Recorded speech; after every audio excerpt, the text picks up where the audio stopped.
Hey there, I'm Scott Welsh, and I am fired up to talk to you about this topic today.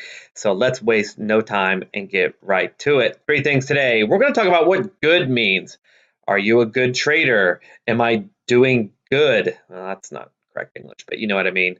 How good were you last year? Number two, did you do well in your trading? Love to know. And number three, and really the point of this whole thing, don't give up if you're already wildly successful. Now, who would give up when they're already successful?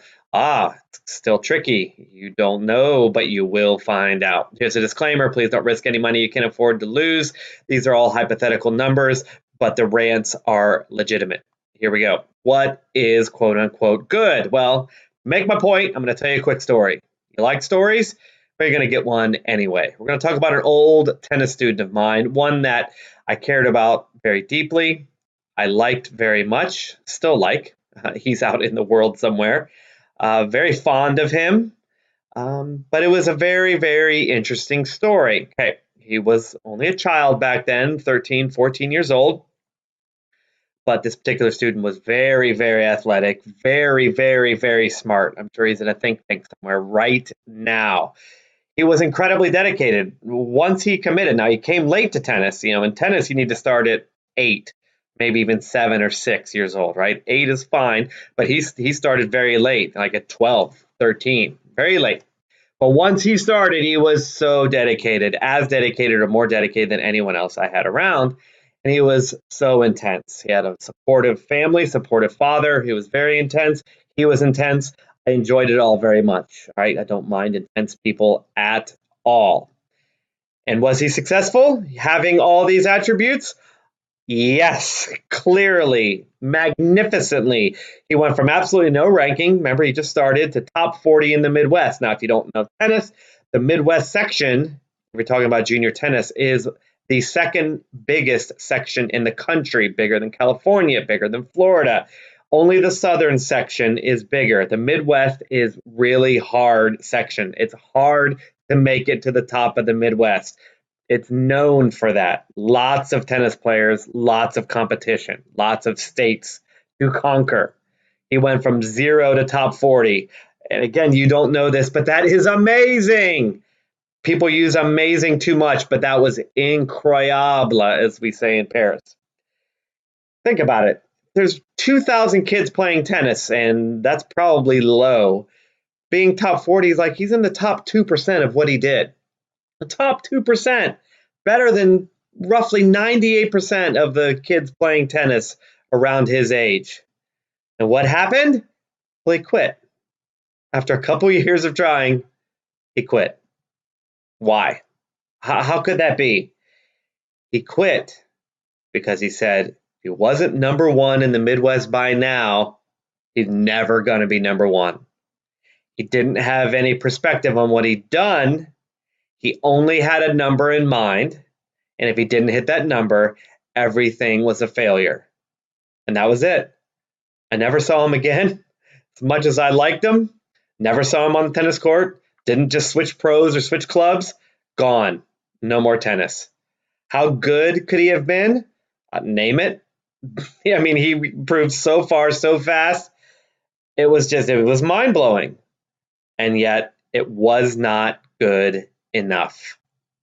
He was amazing, like I said, by any metric of or standard of judging excellence, and he quit, right? Because his perspective, his metrics were hazy or misguided, dangerously so. Now, if he hated tennis, he made the right decision, and that could very well be the case.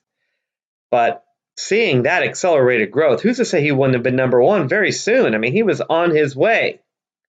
Story ends with him quitting, and he quit because he didn't have the perspective on how good he really was. Again, maybe he wanted to quit all along. I don't know, but it's always stuck with me, and it still sticks with me today. So, talking to you now, how did you do in 2018, right? The numbers are pretty much all in now. Numbers are in. We know how every major fund did. We know how the market did. We know everything now. All the numbers have been reported. So what are your numbers? I would love to know. I love success stories or any stories you want to tell. Were your results, though, good? Now, that is a very, very important question. Now, we know the statistics 94% of mutual funds don't beat the market. That's not good. Over 90% of traders fail. What does that mean, really, though? I mean, fail. What does that mean? They didn't press the buttons right? Like, I don't know what that means. We need to know what that means. Well, here's the definition. Disagree if you want, but I think I'm right.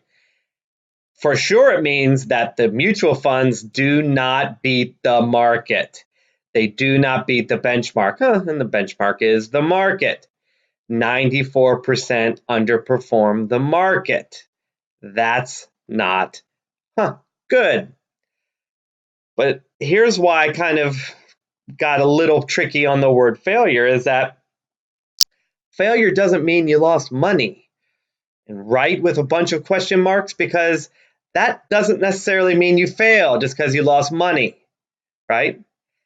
This isn't failure because the market is perfect, right? You can't beat the market according to the experts. Don't beat it, join it. And the market is the only way to trade. Well, guess what? The market loses all the time. The market has down years all the time. Sure, we just went through a long bull market, but it was down in 2018. It's been down many years since. In the 2000s, it was down many years in a row. And as you may have heard me say, it was down specifically 6.94% last year. So if you lose, the market didn't fail. Who's walking around saying the market failed? No, the market was down. You can be down and not fail. Okay. So in review, the way that the funds are judged by the market. Failure by individual traders means, well, one, you lost it all. I guess you could call that failure. But what if you come back and with your next account and triple it? That's not really failure, is it? That's why I get really worried about failure meaning bad, just like failure is only top 40 in the Midwest. I get worried about failure and how it's defined and how it's looked at in people's minds, right? But specifically, I think fairly, for sure, you could say failure is you don't beat the market. Because why trade if you can't beat the market? We have index funds just sitting there begging for your money. More people are in index funds now than have ever been in index funds. It's a worldwide sensation. So if you're not going to beat the market, that is a legitimate way to say you failed. Not just because you're down, but because you didn't beat the market. Are we clear? I mean, we have to be clear on this, because if we're going to judge systems and trade for a living or retire on our trading, we have to know what good is. Otherwise, we might quit with a winning hand, right? Nobody's quitting the market, really. I guess some people might pull out, but nobody, as I said, saying market's done. Don't invest in the stock market. I've literally seen 0 articles saying stop investing in the stock market, right? Put your cash maybe on the side or lessen some positions, but never stop trading the market just because it's down. No one's saying the market is broken. Are we clear? All right. So let's talk numbers. The market was down 6.94%. Okay, that's the benchmark. That's our failure metric. Okay. If you're better than that last year, right? Now we're not going to talk 10 years. Let's just talk 1 year. We'll talk short-term results. If you're better than negative 6.94, then you're better than 94% of the multi-million dollar funds, right? Multi-million dollar funds. I said that funny. You're better than mutual funds, right? Because they don't beat it. And many of them didn't beat it.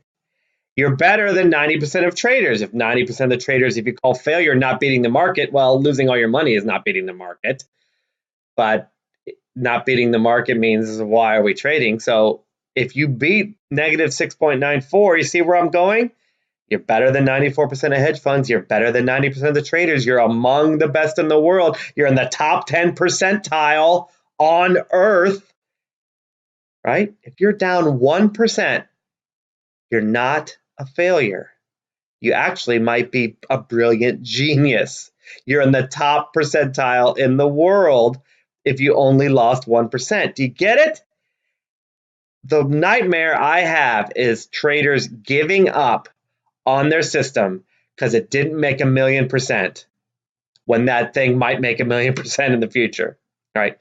Again, all you had to do is beat negative 6.9. So let's look at some of the best traders, people I respect. I'm not disparaging them. Okay, there it is again, market down 6.94. Dunn Capital. I've made the argument. How many times have I made the argument that Dunn Capital might be the best trader in the world long term? Guess what Dunn Capital did with their multi-millions, hundreds of millions of dollars under management? Negative 19.98%, down 20%, right? That's not great. Now, are they a failure? Not long term, but they didn't beat the market, and they're the best. So how did you do? Chesapeake. I love Chesapeake because it was founded by one of the original turtles. Remember, the original turtles in the 4 years averaged over 100% per year gains, made over $100 million. Well, he made his own fund, been successful for over 30 years. He has two funds, and averaging them out, one was down 9%, one was down 4%. It was down like 6.84%. So about where the market was. These are the best of the best. So far, not great, right? They're not giving up. The Magic Formula. I've been tracking the Magic Formula since 2006. It's my favorite trading book of all time, or one of them. It's up there. One or two. It's in the Hall of Fame. The little book that still beats the market. Joel Greenblatt. Find Joel Greenblatt. He's brilliant and wildly successful. He has his own fund. Go find it if you don't want to invest your own money. But the Magic Formula, what I do is I take the scan, and every year I make a note, I write down the prices, and I track it for a year. The Magic Formula was down 11.01%. Over every 3-year period, the Magic Formula beat the market? Well, it didn't beat the market in 2018. Look at all the amazing people that aren't beating the market. How did you do? The Barclay Hedge Fund Index. I love this because this takes an average of all the hedge funds. Hedge funds are brilliant, right? MIT graduates, doctors, Nobel Peace Prize winners, smart people, academics, brilliant traders. The average hedge fund was was negative 2.53. Now, beat the market, but did you beat it? Okay. I don't think hedge funds are the best traders in the world, even though I could be way off on that. But those other three are historically the best of the best of the best. Dunn, Chesapeake, and the Magic Formula, best of the best. How did they do? Right?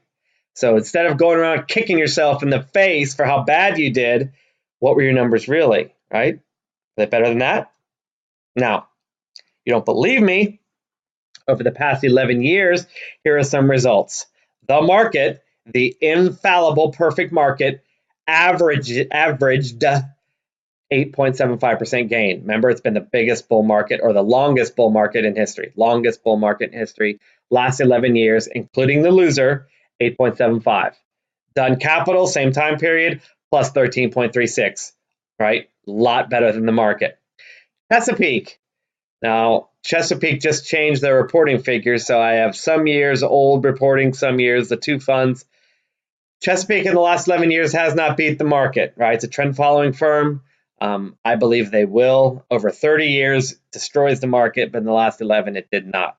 Magic Formula is right there on the market, including the bad year last year at 8.34. So right on the market. I think if we waited a little bit longer, Magic Formula would beat it. It was beating it before 2018. So for the last 10 years, Magic Formula beat it.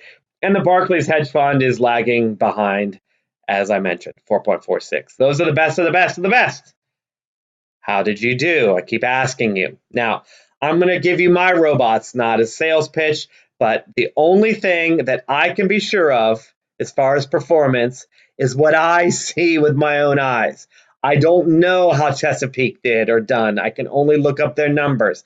But I do know how my robots did because I watch them every day and I write down their results, right? I only believe what I've seen with my own eyes, and that's a Michael Crichton / Beowulf reference. Who cares? Here's what I saw. Again, the market is that. The Heron was great to December, had a bad December, finished plus 5.3. That is way, way ahead of the market. The Hornet ended strong, plus 11.97. I would like it to be better, but it's 11.97, way, way better than the market. The breakout robot, my version of trend following with only 2 robots, was negative 3.1. That sucks. Wow, it's way better than the market though, right? I can market that in a nice little binder and 4-color pamphlets, and I could get millions raised, right? I beat the market. I mean, technically it did, right? And the weekly pivot is an asterisk. I did not trade this with live money. I traded the previous 3 with my own live money. The weekly pivot, I just had a client, customer, member, whatever you want to call it, email me right at the end of December. He's trading the weekly pivot, which is free in the 50% per year course. Free, what a deal. He's been trading that with 4 currency pairs, which I recommend. I recommend the euro dollar the most. But he traded all 4 of those and claims he made 29% on the average.